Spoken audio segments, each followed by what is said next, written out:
nyo magpagong sa ako.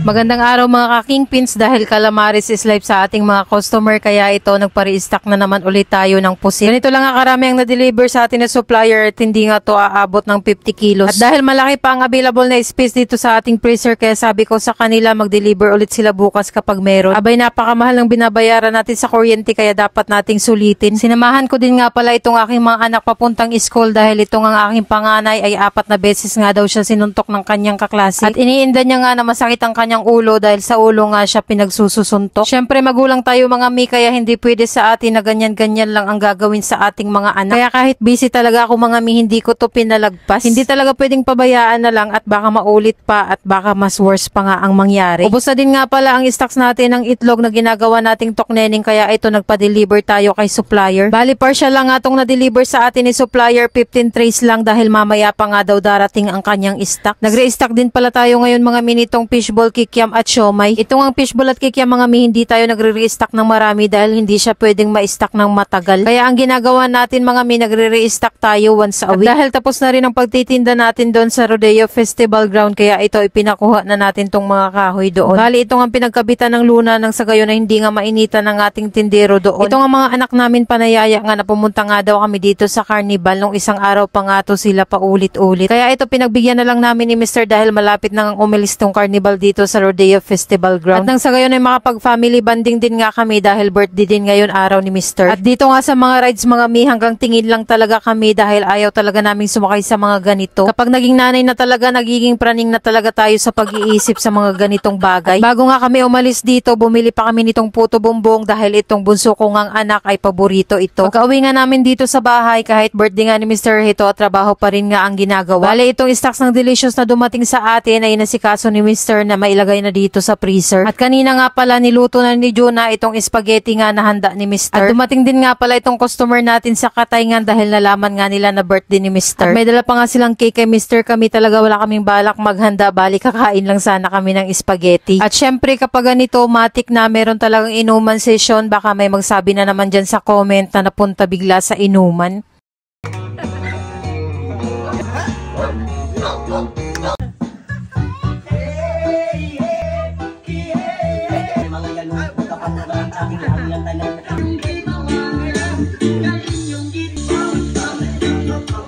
O siya, hanggang dito na lang video ko. Salamat sa panonood. See you sa next vlog. Follow for more.